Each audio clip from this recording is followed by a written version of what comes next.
Ni Mikel Arberas naiz, Andoaindarra eta kazetari eta diseinu grafiko ikasketak egin ditu pertsona.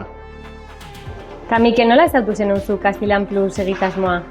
Bueno, goizetan egoten nintzen curriculuma bidaltzen, gauza bidaltzen eta tartean LinkedInen sartu nintzen.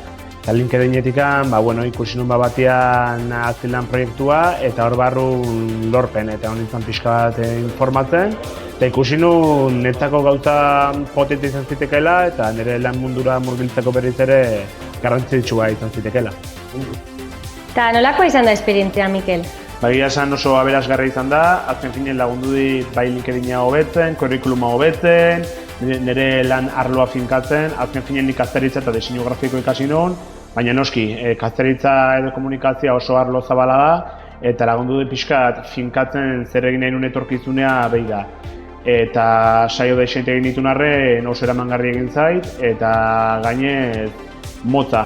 Eta zein izango zenun dela ekarpen handiena, edo zertan lagundu dizu bereziki programa honek?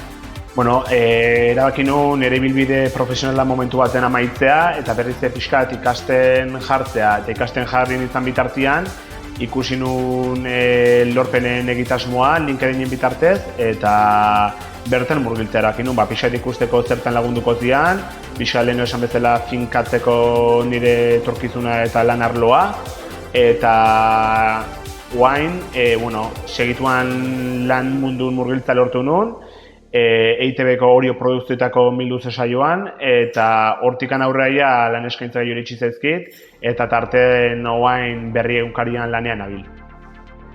Oso, no, Mikel, orduan esan dezundan eta gero, gomendatuko zenun Castilan egitasmoa? Zalantza gabe, nik uste lan mundun murgiltzeko oso egitasmo potentea eta interesgarria dela, eta zalantza gabe gomendatuko nuke. Eskerrik asko, Mikel, hurrengora arte. Zuei, eskerrik asko aukera emateagatik. Agur! Agur!